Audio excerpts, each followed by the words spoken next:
Caravaggio solo firmó un cuadro, el de un hombre condenado de cuya garganta sajada fluye la sangre.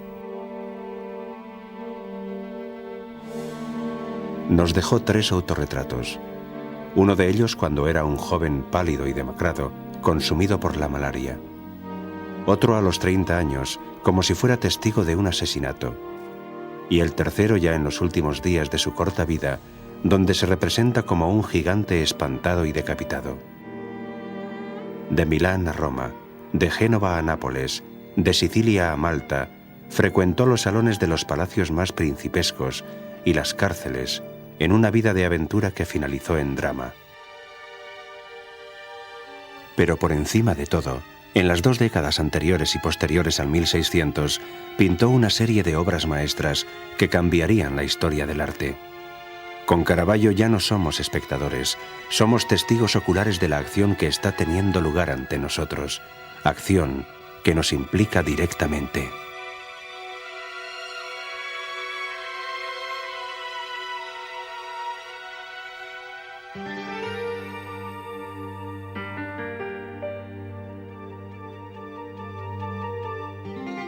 Milán 1571. Según los estudios más recientes, este es el año y el lugar de nacimiento del pintor. Al igual que la serpiente del escudo de armas del castillo, el poder del ducado de los Sforza se ha venido abajo. Tras muchas batallas, España domina las tierras de Lombardía. Milán pasa a ser una colonia del imperio de Carlos V y, posteriormente, de su hijo, Felipe II. En el castillo, convertido en cuartel, aquellas espléndidas fiestas cortesanas ofrecidas por Leonardo para Ludovico el Moro son un recuerdo lejano. Los baluartes y las murallas parecen representar el dominio militar sobre toda la ciudad. Rodeada por los poderosos muros españoles, Milán ya no es una ciudad-estado y pasa a ser administrada por un gobernador asignado por Madrid. El nombre real de Caravaggio era Michelangelo Merisi. Su padre, Fermo Merisi, era el administrador de las propiedades del Marquesado de Caravaggio, una ciudad en la provincia de Bérgamo. Esto explica por qué el pintor fue conocido por ese sobrenombre.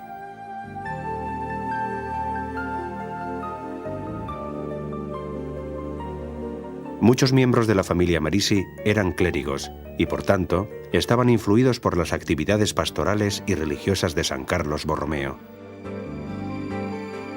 Rememorando a San Ambrosio, Borromeo interpreta el papel de arzobispo de Milán, tanto espiritualmente como en actitudes estrictamente terrenales. Tras el Concilio de Trento, Borromeo está fuertemente implicado en la renovación de la fe religiosa, pero también es políticamente activo y contrario al gobernador de España. El altar y el púlpito de la catedral, renovados siguiendo las normas que se dictaron durante la Contrarreforma con respecto al arte religioso y que el propio Borromeo propuso, son las señas de identidad culturales y morales de la ciudad.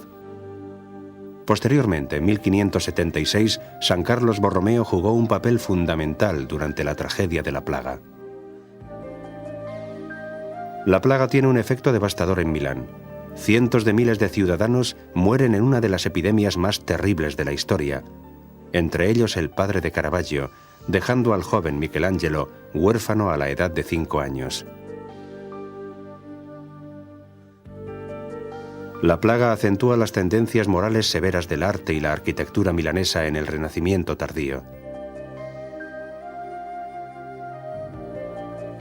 En el santuario de Santa María, en San Celso, el joven Caravaggio seguro que admira la obra del artista Moretto de Brescia, que representa la caída de San Pablo y en la que predomina la figura de un caballo enorme, Picazo, con el santo caído en el suelo solo y estupefacto. Esta pintura, y en términos generales toda la producción de los maestros de Brescia de mediados del siglo XVI, puede ayudarnos a comprender los orígenes del realismo de Caravaggio. Caravaggio comenzó su aprendizaje en el estudio de un importante artista, Simone Petersano. Petersano participó en gran número de obras decorativas en las iglesias del Renacimiento tardío. Los colores brillantes, originarios de la región del Véneto, animan todas sus pinturas narrativas. Los frescos del coro de Certosa de Garignano, a la entrada de Milán, son algunos de sus trabajos más logrados. Es muy probable que Petersano se llevara consigo a Venecia al joven Caravaggio para que allí estudiara y perfeccionara su arte durante la década de los 80 del siglo XVI. De todos modos, en Milán no faltaban muy buenos ejemplos para la educación de un joven pintor. En el santuario de Santa Maria delle Grazie, un famoso monumento arquitectónico que data de la época de los Sforza, en uno de sus altares laterales estaba expuesta una de las obras maestras más impresionantes y más trágicas de Tiziano, la flagelación de Cristo, que en la época de Napoleón fue trasladada al Museo del Louvre. Ningún otro pintor renacentista guarda mayor similitud con las escenas religiosas de Caravaggio, en el estilo, la utilización de la luz y el sentido del drama en la tragedia humana. Seguro que Caravaggio pasó muchos días de su adolescencia en el convento dominicano de Santa Maria delle Grazie. Además de la pintura de Tiziano, el joven artista también tuvo la oportunidad de estudiar, con todo detalle, la Última Cena de Leonardo y utilizarla como instrumento para estudiar las emociones, expresiones, sentimientos y movimientos del alma.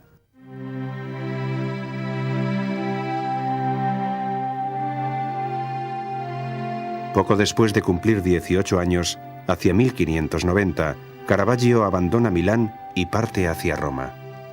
Ya no volvería más a su ciudad natal. La ciudad eterna estaba atravesando un período de desarrollo urbano con edificios sorprendentes. La Renovatio Urbis, puesta en marcha por el Papa Sixto V, requería un auténtico ejército de escultores, decoradores y constructores. Había que llevar a cabo obras impresionantes, ampliaciones o renovaciones de las antiguas basílicas, la conclusión de San Pedro, la enorme obra de levantar los obeliscos egipcios en las principales plazas, una tarea dirigida por Domenico Fontana, el arquitecto favorito de Sixto V. Los primeros años en Roma son para Caravaggio más años de hambre que de fama. Los principios son difíciles, por no decir desastrosos. De momento vive muy lejos de los salones y palacios. Su lugar está en las tabernas inmundas, rodeadas por las ruinas de la antigua civilización y los escombros de los edificios nuevos. Eran los callejones de una Roma de segunda. Pendenciero y violento por naturaleza, pronto se ve envuelto en problemas con la ley. Caravaggio no se inspira en los modelos clásicos que Roma ofrece por decenas, sino que observa la vida en las calles y las tabernas y las representa con un profundo sentido de pertenencia. Este cuadro es un comienzo de una nueva época y supone el final del Renacimiento. Los tahúres engañan a un joven ingenuo y de buena familia.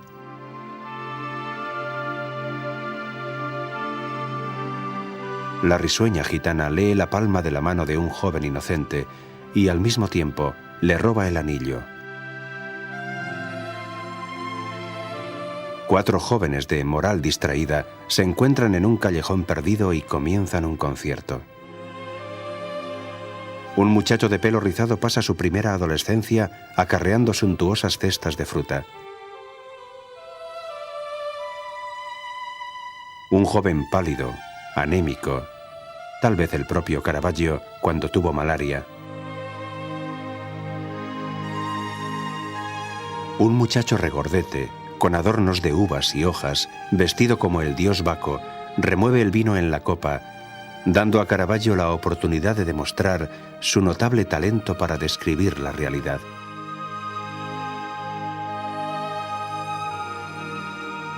Finalmente, alrededor de 1596, la primera versión de La Cena de Emaús, ahora en Londres, con los rostros sorprendidos de los discípulos ante las revelaciones de Cristo, cuya figura lleva el sello explícito de Leonardo.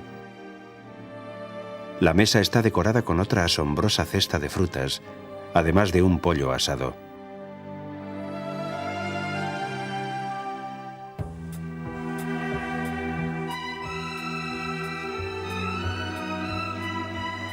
Aquí es donde los coleccionistas más importantes abren sus puertas a Caravaggio. La Galería Doria Pamphili en Roma ha mantenido la apariencia de una suntuosa galería barroca. A los 25 años, después de que el cardenal del Monte reparara en él, Caravaggio deja las sombras de los callejones y entra en el opulento mundo aristocrático de mercantes y coleccionistas. Cardenales entendidos en arte y críticos quedan maravillados ante el nuevo estilo del joven pintor lombardo, que durante estos años pinta algunas de sus obras más poéticas.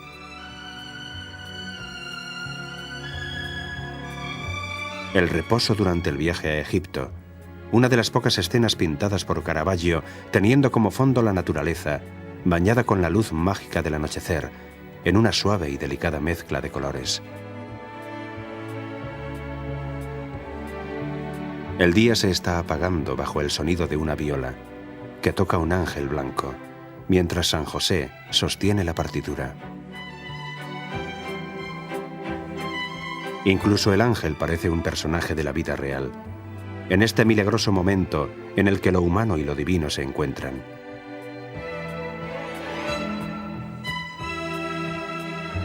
Lo humano y lo divino vuelven a encontrarse en la Magdalena. Se supone que Caravaggio utilizó como modelo a una muchacha del pueblo llano, transformándola en la arrepentida María Magdalena, con el simple añadido de joyas esparcidas por el suelo.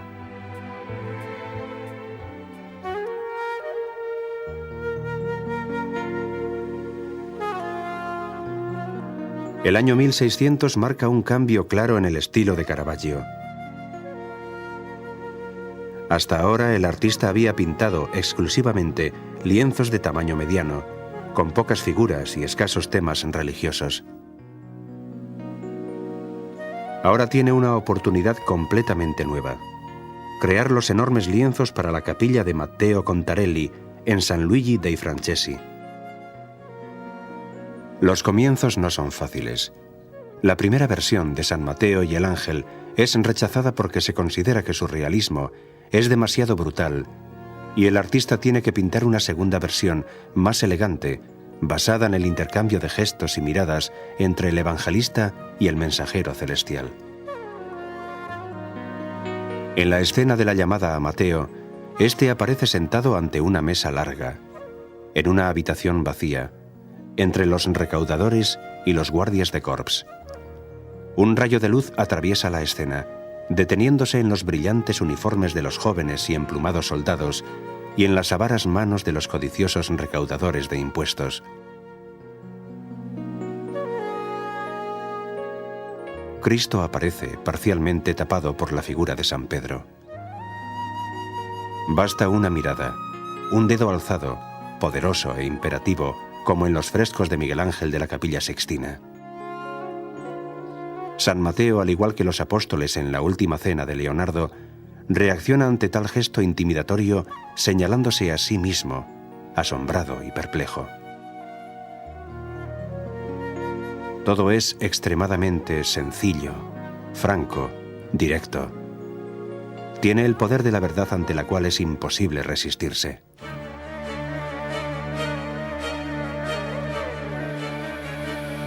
El martirio de San Mateo es descrito como una ejecución brutal. El ejecutor irrumpe en la iglesia durante la misa y atraviesa al sacerdote con su espada. Este cae rodando por las escalinatas del altar. El asesino grita.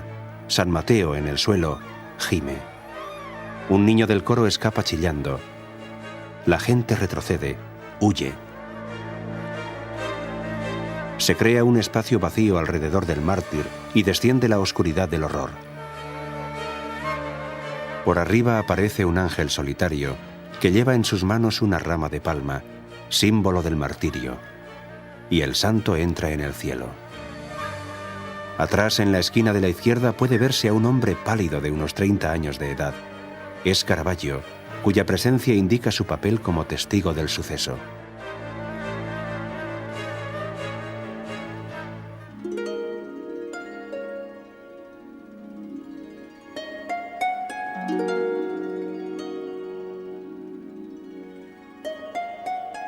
Los lienzos para San Luigi dei Francesi son un éxito.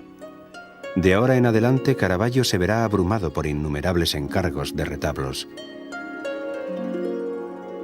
Para la hermosa e histórica iglesia de San Agostino, pinta una soberbia obra maestra, la Madonna de los Peregrinos, en el altar consagrado a la Santa Casa de Loreto.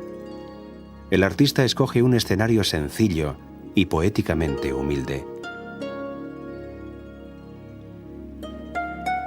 La Madonna es una mujer del pueblo llano, de cabellos oscuros, que lleva al niño en brazos y se apoya en el quicio de la puerta. De rodillas, temerosos y sobrecogidos por la emoción, hay dos ancianos peregrinos.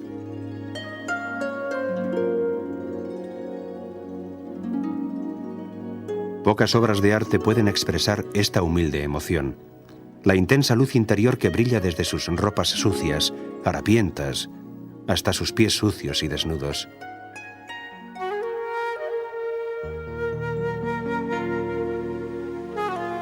La autenticidad, la calidad humana y el claroscuro de la obra de Caravaggio parecen estar muy lejos del clasicismo aristocrático, casi un luminoso resumen de toda la historia del arte, desde la antigüedad hasta el Renacimiento.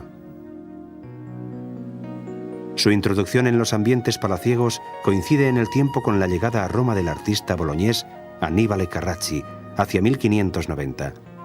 Pero mientras Caravaggio tuvo que hacer equilibrios para vivir, Annibale llegó directamente a la cima. Respaldado por su merecida fama como pintor y hombre de cultura, recibe el más prestigioso de los encargos para un pintor, la decoración de la majestuosa galería del Palacio Farnese. Los amores y las vidas de los dioses de la antigüedad, representados en pinturas brillantes, elegantemente aristocráticas, pero al mismo tiempo fluidas, claras y atractivas.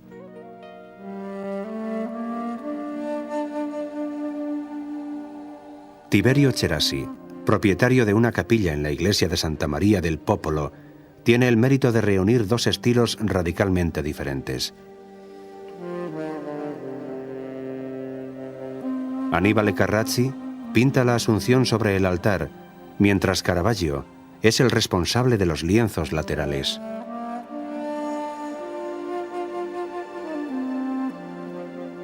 De nuevo, Caravaggio revoluciona totalmente la pintura de temas religiosos. Sus pinturas representan el final de las vidas de San Pablo y San Pedro, sin el acompañamiento de ángeles jubilosos. Estos son dramas humanos, profundamente místicos, porque son más concretos y tangibles. San Pablo no se cae del caballo en su camino hacia Damasco, al frente de una legión romana. El milagro sucede entre las sombras de un establo, observado por un solitario y anciano mozo de cuadra, mientras que el enorme caballo llena la escena casi por completo. Pero más pura y terrible es la crucifixión de San Pedro, con la cabeza colgando boca abajo. Nadie observa la ejecución. 3 guardias intentan levantar la cruz, y Caravaggio casi parece sentir piedad por esos infelices que deben realizar un trabajo tan duro y tan repugnante. Mientras tanto, San Pedro, con las manos y los pies clavados, mira a su alrededor con una expresión de aturdimiento, en busca de una señal imposible de socorro. La ascensión continúa. Para la iglesia de Santa María en Vallicella, un auténtico taller de artistas del barroco romano, Caravaggio pinta el monumental El entierro de Cristo, hoy en las galerías vaticanas.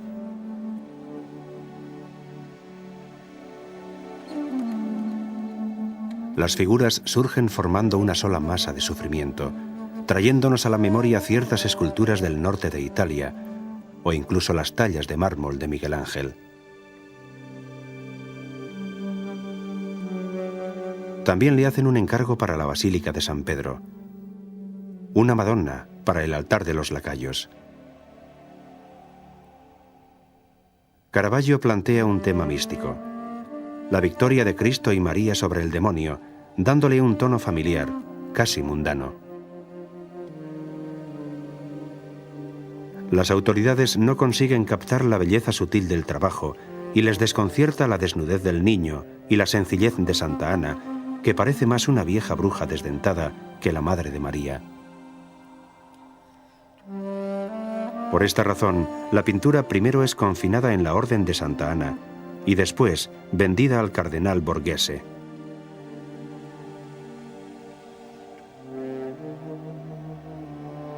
(1606). Dos escándalos acaban con la carrera de Caravaggio en Roma.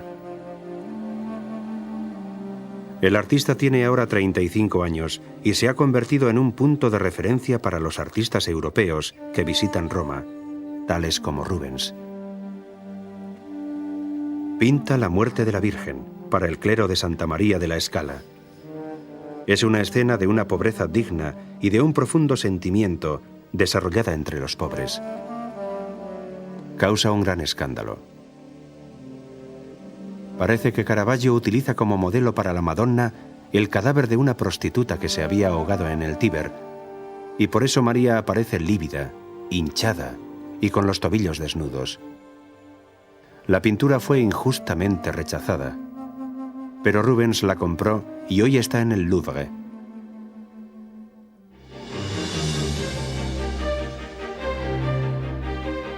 Aún más graves fueron los acontecimientos sucedidos una tarde de mayo. Durante un partido de fútbol, los dos equipos rivales se enfrascan, por un motivo banal, en una pelea. Caravaggio participa en la trifulca y resulta herido, pero a su vez mata a un adversario, el sargento Ranuccio Tomasoni.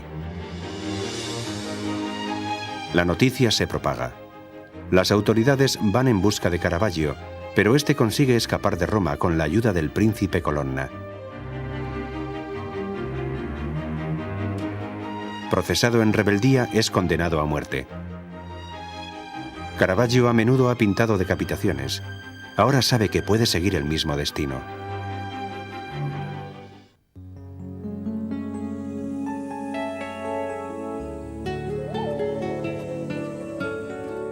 Tras una breve estancia en Zagarolo, Caravaggio se refugia en Nápoles. El pintor, cuya odisea solo acaba de empezar, vive atormentado entre el ardiente deseo de volver a Roma y la certeza del castigo que allí le espera. Su huida por las costas del Mediterráneo va a durar más de 4 años. Al igual que Milán, Nápoles también está bajo el dominio de España. Era la ciudad más densamente poblada de Europa, la escena bulliciosa de la vida cotidiana y el espectacular escenario de una explosión de arquitectura, pintura y arte decorativos barrocos. Muy pocas obras de las que Caravaggio pintó en Nápoles han permanecido en sus lugares de origen.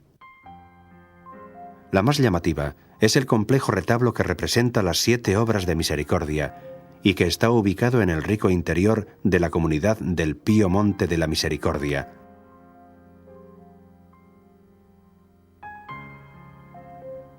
Caravaggio reúne, de forma genial, varios episodios en una sola escena, que al primer vistazo podría casi parecer un cuadro de la vida diaria y real en los cuarteles españoles.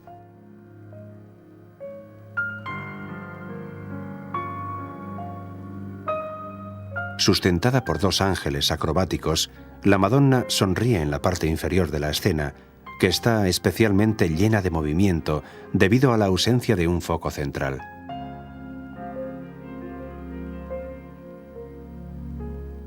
Todavía se conserva el contrato original donde se consigna que los honorarios que percibirá el artista ascenderán a la cantidad de 470 ducados.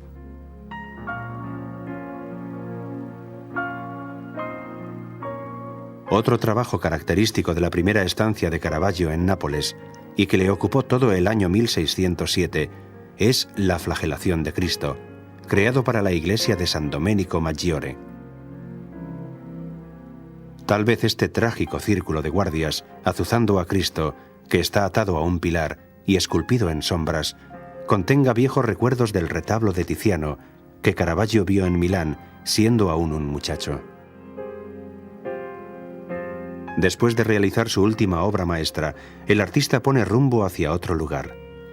Le espera una prestigiosa estancia, pero de nuevo termina dramáticamente.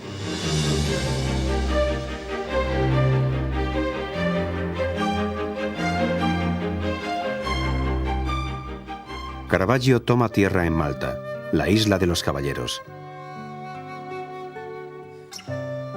Arrojados de Rodas, que fue tomada por los turcos a principios del siglo XVI, los caballeros de San Juan transforman a Malta en una inmensa fortaleza. Las inconquistables murallas y los colosales bastiones defienden una isla que nunca será atacada y dan a su capital, La Valeta, una apariencia especial. Los hijos de las grandes y nobles familias de Europa, los caballeros de Malta, crean una singular élite cultural, religiosa y militar. Caravaggio se integra perfectamente en la comunidad maltesa. Pinta a los caballeros y al gran maestre, Alof de Vignacourt. Todos le rinden honores y el 14 de julio de 1608 es admitido en la orden. En el corazón de la sociedad maltesa se encuentra la Catedral de San Juan de la Valeta, suntuosamente decorada y transformada en un magnífico mausoleo para los caballeros.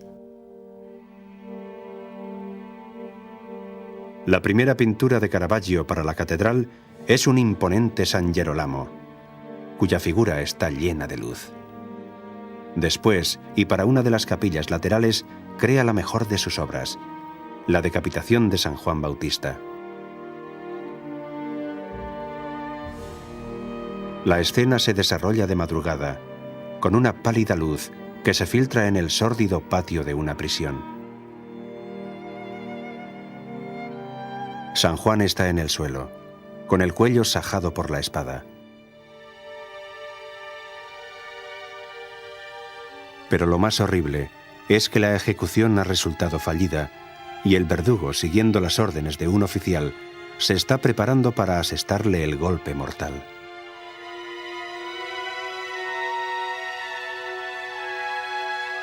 Dos mujeres horrorizadas preparan la piadosa tarea de recomponer el cadáver, mientras dos compañeros de cárcel observan desde una ventana.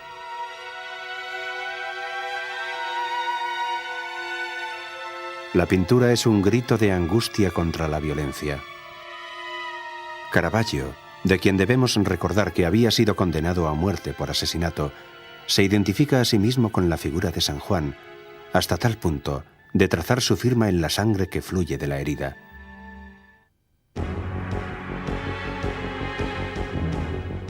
Una vez más, los acontecimientos se vuelven en contra de Caravaggio.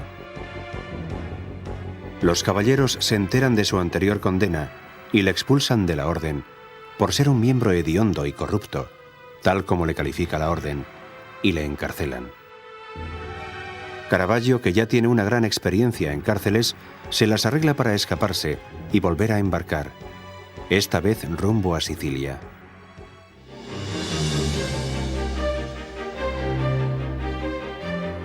En su ruta por Sicilia recorre Palermo, Mesina y Siracusa. En esta fase, su arte experimenta otro cambio y pasa a ser más tenso e incluso más dramático, con espacios abiertos, extensos, que amenazan a sus personajes.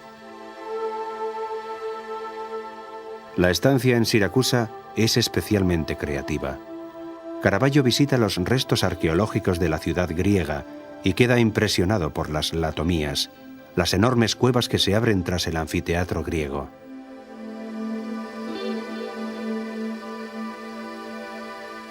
Cerca de las latomías se encuentra la iglesia de Santa Lucía, para la que Caravaggio pinta un retablo impresionante y lleno de sentimiento, el entierro de Santa Lucía, que parece estar ubicado en las mismas cuevas de Siracusa.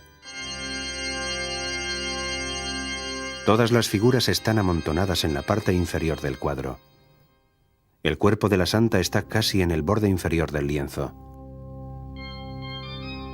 Toda la zona superior de la pintura es un espacio abierto, inmenso y misterioso, intenso y amenazador, como un destino silencioso sobre las cabezas de los hombres. Caravaggio pasa cerca de un año en Sicilia. En octubre de 1609, partiendo de Mesina, vuelve a Nápoles.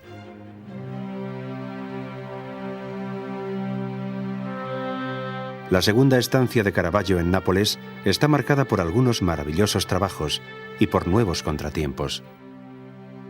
Entre sus obras maestras se encuentra El martirio de Santa Úrsula, una obra clave para entender la mezcla de brutalidad y estupefacción, sangre y tristeza que son características de todos sus últimos trabajos.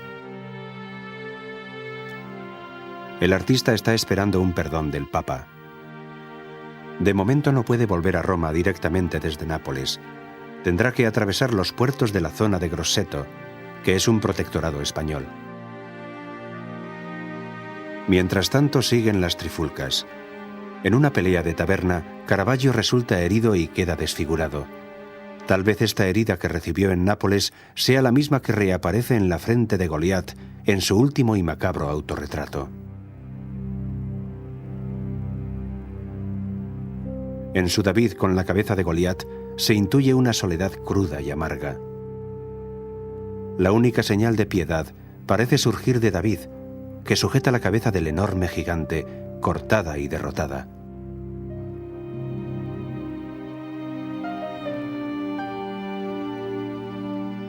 Parece que el perdón del Papa va a ser inminente. Caravaggio se traslada a Porto École, y aquí el destino se vuelve contra él, por última vez. Es una ironía, pero él, el pendenciero, el asesino, es encerrado en la cárcel erróneamente. Le confunden con otra persona.